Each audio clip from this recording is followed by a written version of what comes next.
Hello students, very good morning. तो मैं हूं प्रशांत गौतम। आई होप आप सब स्वस्थ होंगे, मस्त होंगे और बढ़िया होंगे। तो आज हम टेंस में जो है एक नया आज हम टेंस में जो है प्रेजेंट कंटिन्यूअस जो टेंस है उसका जो पार्ट है, हमने आपको बताया था प्रेजेंट कंटिन्यूअस के हम कितने पार्ट में हम डिवाइड किए हैं प्रेजेंट कंटिन्यूअस को। तो प्रेजेंट कंटिन्यूअस को हम 4 पार्ट में डिवाइड करनी है। एक अफर्मेटिव, एक हो जाएगा नेगेटिव, एक हो जाएगा इंट्रोगेटिव, एक हो जाएगा इंट्रोगेटिव प्लस नेगेटिव। तो आज हम किसके बारे में पढ़ेंगे? नेगेटिव सेंटेंस के बारे में पढ़ेंगे। हमने प्रीवियस लेक्चर में किसके बारे में पढ़ लिया था भैया? प्रीवियस लेक्चर में हमने अफर्मेटिव सेंटेंस के बारे में अच्छे से अध्ययन कर लिया था। तो चलिए आज हम किसके बारे में पढ़ रहे हैं? प्रेजेंट कंटिन्यूअस में नेगेटिव सेंटेंस के बारे में आज हम अध्ययन करेंगे। तो हम हीरिंग डाल दे रहे हैं हम इसमें नेगेटिव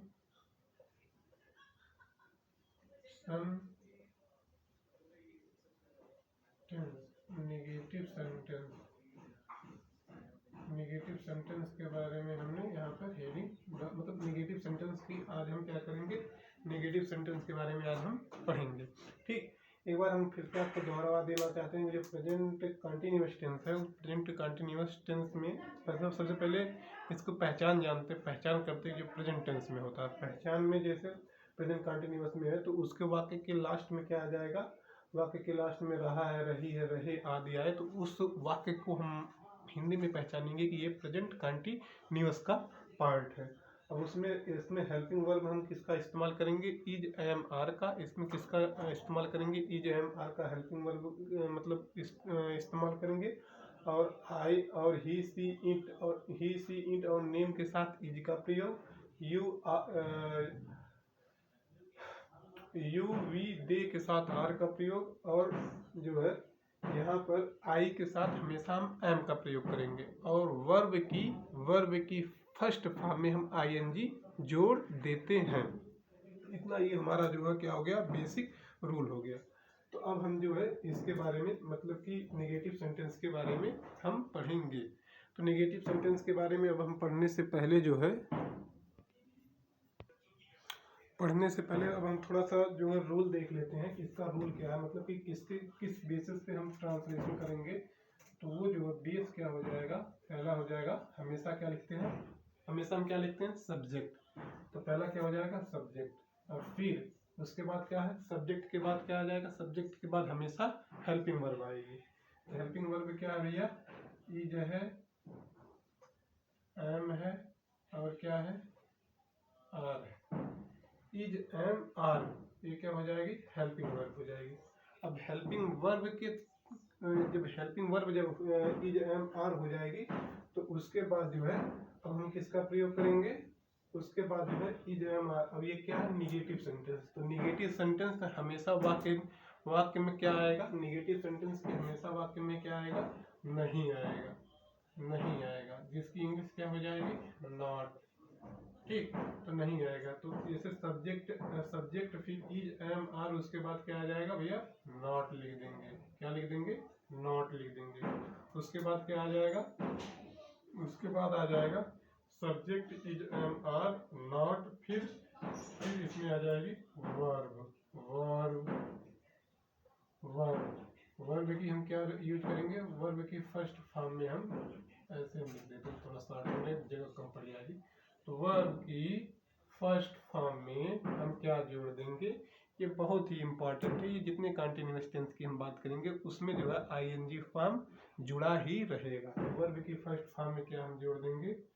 आईएनजी जोड़ देंगे। ये आप थोड़ा सा इसको आप मतलब कि सचेत अवस्था में रहिएगा।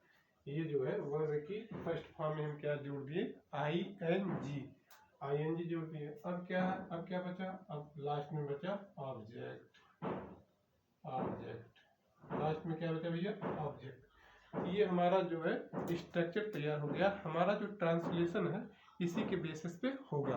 किसके बेसिस पे होगा? केवल इसी के बेसिस पे हमारा ट्रांसलेशन होता है। तो चलिए हम ट्रांसलेशन करना स्टार्ट करते हैं। मतलब कि इसके बारे में हम ट्रांसलेशन जो है स्टार्ट करेंगे कि ये ट्रांसलेशन क्या है। ये जो हमारा जो है बेसिक स्ट्रक्चर ये तैयार हो गया। ये हमारा क्या है?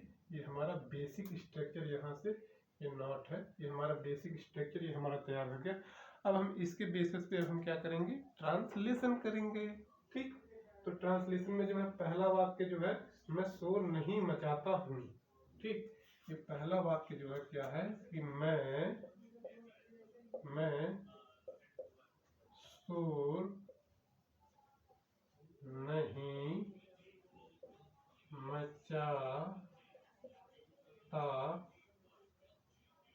मचाता हूँ।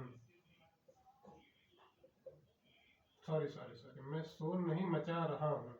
मैं शोर नहीं मचा रहा हूँ।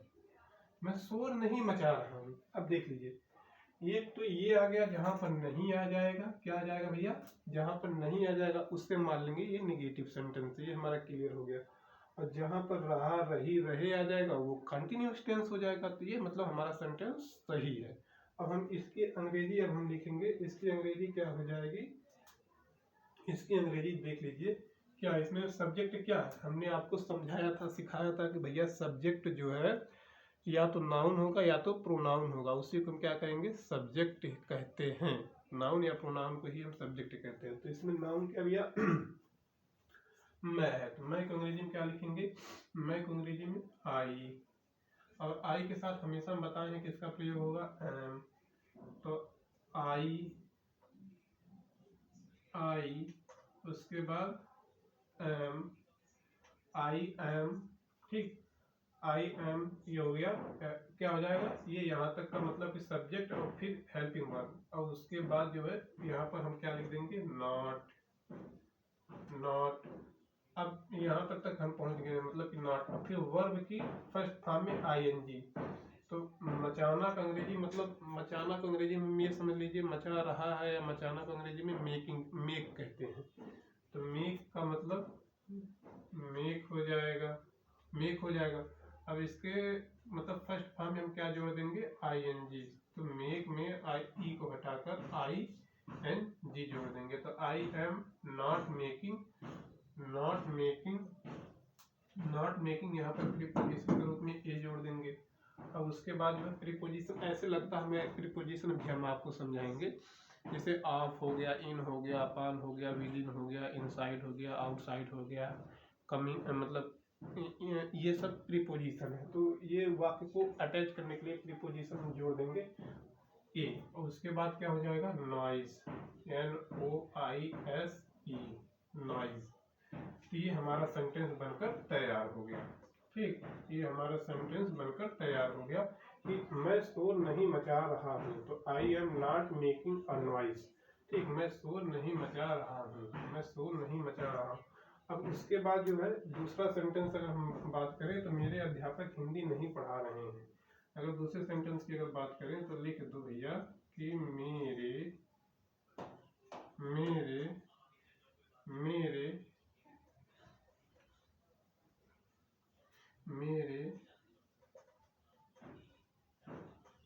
अध्यापक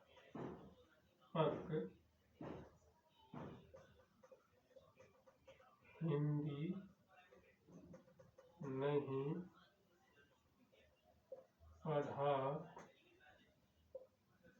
हैं। मेरे अध्यापक हिंदी नहीं पढ़ा रहे हैं। मेरे को अंग्रेजी में क्या कहेंगे, मेरे को या तो हम आई लिखे या तो मैं लिखे, मतलब मैं के लिए। तो अब यहाँ पर एक मेरे शब्द के लिए मतलब मैं से मतलब मेरा होगा। तो दोनों का मैं और मेरे की इंग्लिश क्या होती है, आई। नहीं, आई छोड़ दीजिए, तो ऐसे ही लिख देते हैं, माई। मेरे टीचर अंग्रेजी नहीं पढ़ा रहे हैं। माई टीचर इज, मेरे टीचर इंग्लिश नहीं, मेरे टीचर हिंदी नहीं पढ़ा रहे हैं। तो इसमें क्या है कि इसमें सब्जेक्ट क्या हो जाएगा, मेरे अध्यापक। इसमें पूरा सब्जेक्ट इतना हो जाएगा कि मेरे अध्यापक। तो मेरे अध्यापक पूरा क्या हो जाएगा, मेरे अध्यापक पूरा सब्जेक्ट हो जाएगा। तो इसमें जो है हम स्टार्ट इसी के बेसिस पे करेंगे। मेरे के अंग्रेजी में क्या लिखेंगे, माई। उसके बाद अध्यापक अंग्रेजी में क्या लिखते हैं, टीचर माई। अब देख लीजिए, ये आप कभी भी मत समझिएगा कि जैसे सब्जेक्ट केवल यही है। कभी कभी ऐसा होता है कि सब्जेक्ट दो वाक्य के जो दो वर्ण होते हैं उसको भी मिलाकर हम सब्जेक्ट बना देते हैं। ठीक, तो जैसे अगर मेरे के साथ जो भी आगे का वर्ड आएगा तो वो दोनों मिला के क्या हो जाएंगे, सब्जेक्ट हो जाएंगे। तो जैसे मेरे पिताजी, मेरे मम्मी, मेरी नानी, मेरी दीदी, तो ऐसे जो दीदी, ये जो जो मेरे के साथ जो जो वाला जो वर्ड आएगा उसके साथ हम क्या कर वही वो भी सब्जेक्ट के साथ इंक्लूड हो जाएगा। तो ये क्या है, ये दोनों सब्जेक्ट है। तो अब देख लीजिए, इसको यहाँ पर नहीं है तो इसका मतलब हम मान लेंगे कि ये जो है प्रेजेंट कंटिन्यूअस का जो नेगेटिव जो सेंटेंस है वो नेगेटिव सेंटेंस नहीं से पता पाएंगे। और इसमें रहा है का मतलब जाएगा प्रेजेंट कंटिन्यूअस टेंस। अब मेरे अध्यापक, तो मेरे अध्यापक अंग्रेजी में क्या कहेंगे, माई। और उस अध्यापक अंग्रेजी में क्या कहते हैं, teacher, TECHER, my teacher, my teacher, my teacher. अब उसके बाद क्या है, उसके बाद अब क्या है, उसके बाद अभी माई के साथ माई टीचर इज। यार एक बार फिर से मैं देख रहा हूँ, आज राइटिंग अच्छी नहीं हो रही है। माई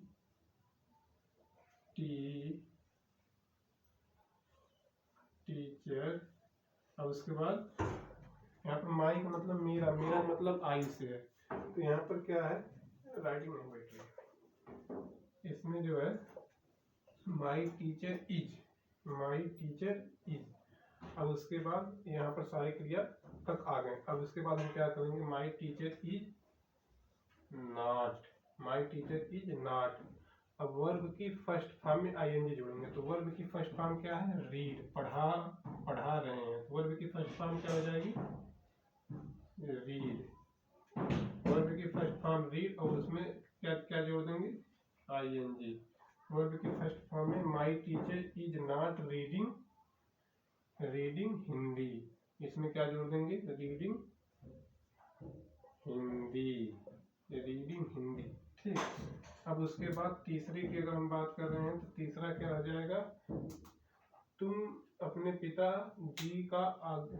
पिताजी के आज्ञा का पालन नहीं करते हो। अगर हम कह दें कि तुम अपने पिताजी की आज्ञा का पालन नहीं करते हो, क्या कि तुम अपने पिताजी की आज्ञा का पालन नहीं कर रहे हो। तो अब इसकी भी हम इसका भी ट्रांसलेशन करते हैं कि तुम अपने पिताजी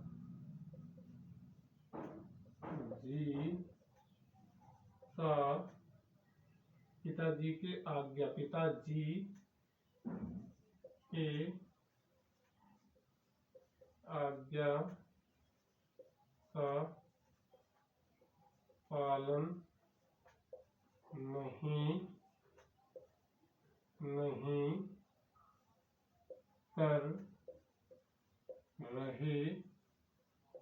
हो।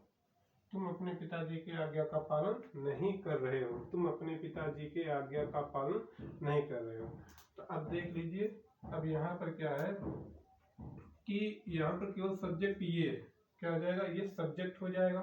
ठीक, अब इसमें जो है सब्जेक्ट और ये क्या हो जाएगा, ऑब्जेक्ट हो जाएगा। सब्जेक्ट और ऑब्जेक्ट पिताजी तक क्या हो जाएगा, ये ऑब्जेक्ट हो जाएगा। इतना आपको पहचानना आ गया। ये नॉट इसमें नेगेटिव सेंटेंस के लिए हो गया। अब एक हो जाएगा आज्ञा, ये वर्ब हो गया। ठीक, अब एक आज्ञा और तुम अपने पिताजी, ये हो जाएगा ऑब्जेक्ट। और उसके बाद जो है मतलब कि ये सब वर्ब के अंदर आ जाएगा। अब इसमें भी कई मॉडलरी वर्ब हो जाएगा, एक्सिलरी वर्ब हो जाएगा। तो इसको हम अच्छे से आपको समझाएंगे। फिलहाल अभी हम यहाँ तक देख लेते हैं, इसका ट्रांसलेशन हम आपको करेंगे तो समझ में आ जाएगा। तो इसका क्या हो जाएगा, इसका हो जाएगा यू, मतलब ये देख लीजिए नेगेटिव सेंटेंस है और ये कर रहे हो, तो ये क्या हो जाएगा, प्रेजेंट कंटिन्यूअस टेंस। ठीक, तो अब जो है यहाँ पर इसको और इसको दोनों को मतलब कि नहीं और रहे से हम पता पा जाएंगे कि प्रेजेंट कंटिन्यूअस का नेगेटिव सेंटेंस है। तो हम जल्दी से इसका ट्रांसलेशन कर रहे हैं, देखिए कितना समय हो गया। हम जल्दी से इसका ट्रांसलेशन कर रहे हैं तो यू तो तुम की अंग्रेजी क्या हो जाएगी, यू। ठीक, तुम की अंग्रेजी क्या हो जाएगी, यू।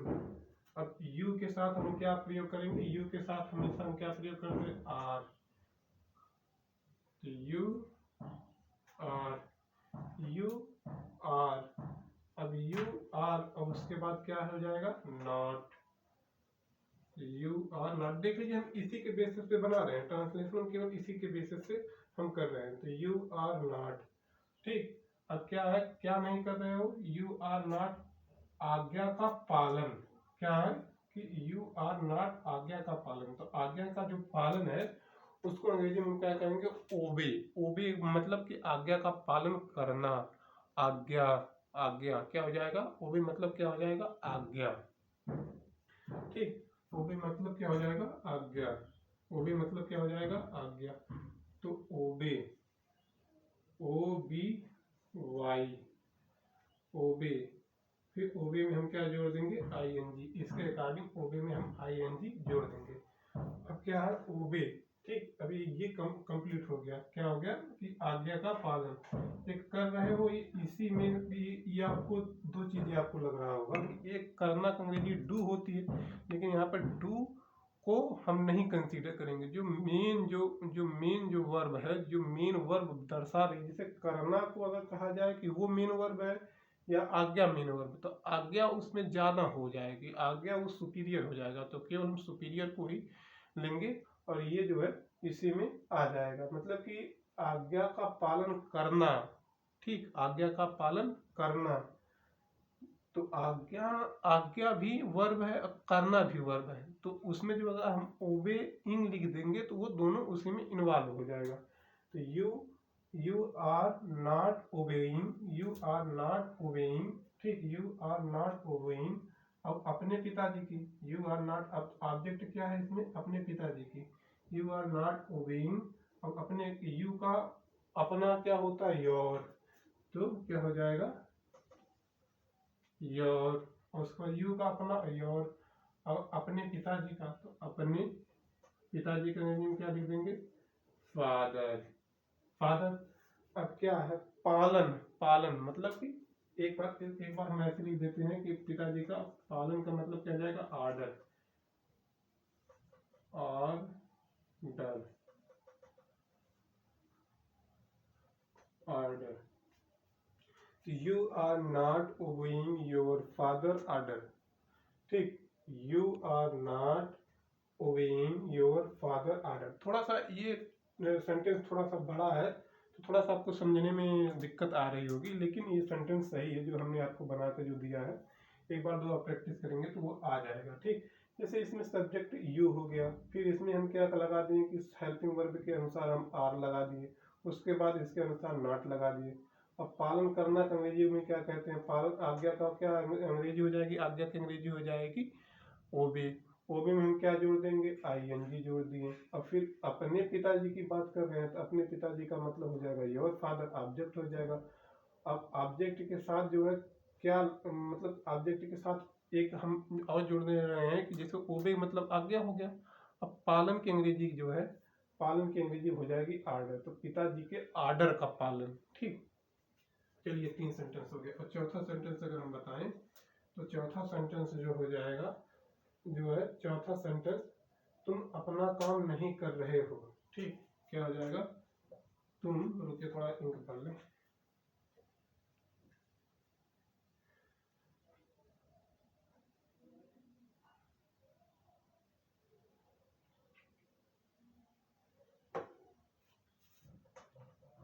इसमें क्या हो जाएगा भैया, तुम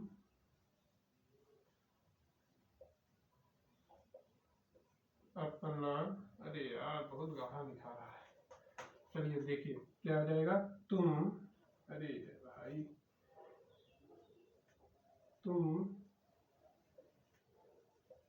अपना काम नहीं कर रहे हो। तुम अपना काम नहीं कर रहे हो, क्या हो जाएगा, तुम अपना काम नहीं कर रहे हो।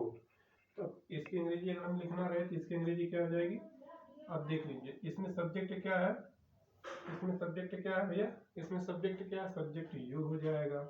पहले आप इसको थोड़ा सा पता कर लीजिएगा, सब्जेक्ट क्या है, यू हो जाएगा। इतना समझ में आया। ऑब्जेक्ट क्या है, अपना काम हो जाएगा। इतना आपका डाउट क्लियर हो गया। अब क्या है, नहीं भी है, नहीं का मतलब क्या हो जाएगा, नॉट लिख देंगे। अब डू का मतलब क्या हो जाएगा, मतलब करना का अंग्रेजी क्या हो जाएगा, डू। ठीक, अब एक चीज और हम आपको बता दें, नहीं का मतलब ये हो जाएगा नेगेटिव सेंटेंस, और रहे हो का मतलब हो जाएगा प्रेजेंट कंटिन्यूअस टेंस। तो आपका सब डाउट क्लियर। अब आप जल्दी से ट्रांसलेशन कर सकते हैं। तो सब्जेक्ट के अनुसार हम क्या लगा देंगे, यू, यू। और उसके बाद इज एम आर में हम क्या जोड़ देंगे, यू। यू के साथ हमेशा क्या प्रयोग होता है, यू के साथ आर। कैसे हम आर का प्रयोग कर दे रहे हैं, कुछ पता है? जैसे देख लीजिए, सिंगुलर नंबर के साथ हम क्या प्रयोग करते हैं, सिंगुलर नंबर के साथ हम जो है इज का प्रयोग करेंगे, आई के साथ हमेशा एम का प्रयोग करेंगे, और वी यू दे के साथ हमेशा आर का प्रयोग करेंगे। ठीक, ये प्लूरल नंबर है तो U Y O U are.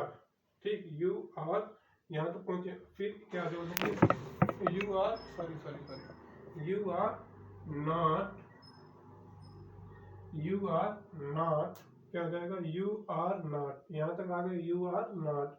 अब फिर जो है इसमें जो है यू आर नॉट के बाद फिर वर्ब की फर्स्ट फॉर्म। वर्ब की फर्स्ट फॉर्म क्या है, करना का अंग्रेजी क्या है। अब यहाँ पर देख लीजिए, अगर यहाँ पर वर्ब की अगर हम बात कर रहे हैं तो यहाँ पर केवल वर्ब केवल एक करना है, लेकिन इस ये जो कर रहे हो ये यहाँ पर भी कर है और यहाँ पर भी कर है, दोनों का अंग्रेजी क्या हो जाएगा, डू। लेकिन उससे जो सुपीरियर जो वर्ब है वो आज्ञा है, तो इसलिए आज्ञा को हम लिखेंगे और ये जो है उसी के अंदर कंसीडर हो जाएगी।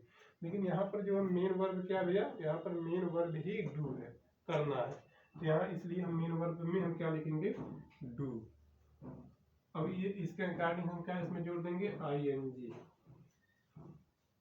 Do I N G. मतलब you are not doing, you are not doing. अब अपना वर्क के अंग्रेजी में क्या कहेंगे, यू का अपना क्या हो जाएगा, यू का अपना हो जाएगा योर, योर वर्क।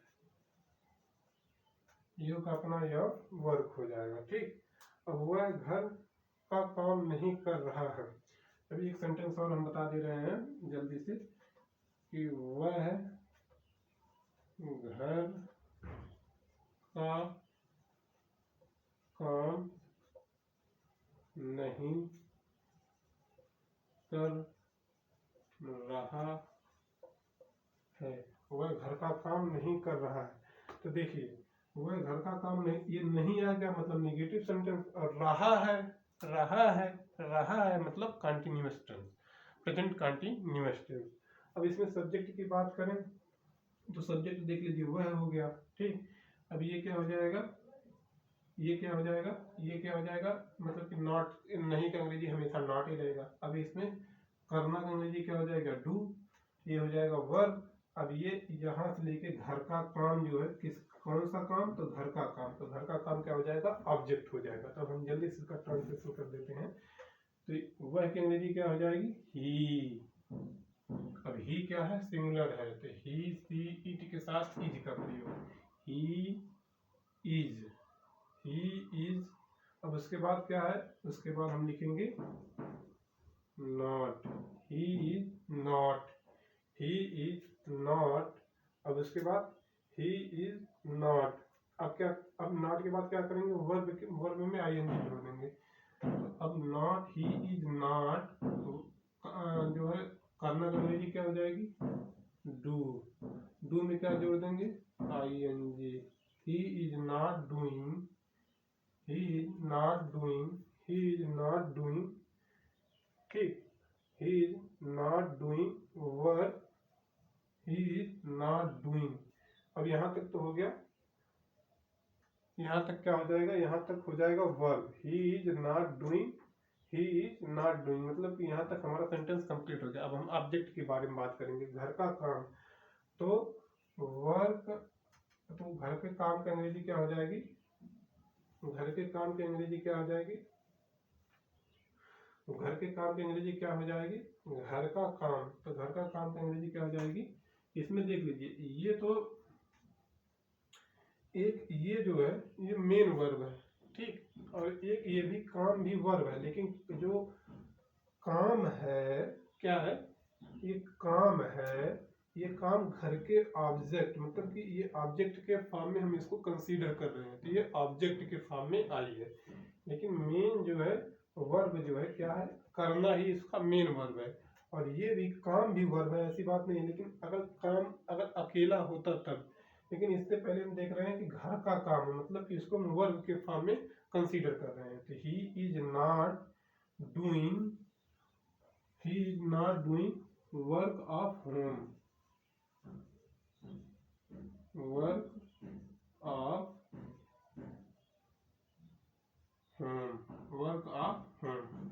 तो ये जो है हमारा सेंटेंस रहा। आज हम आपको 5 सेंटेंस नेगेटिव सेंटेंस के बारे में समझाएं और सिखाएं। तो आई होप आपको वीडियो हमारी पसंद आई होगी, आप हमारे वीडियो को लगातार देख रहे होंगे और कुछ नया नया सीख रहे होंगे।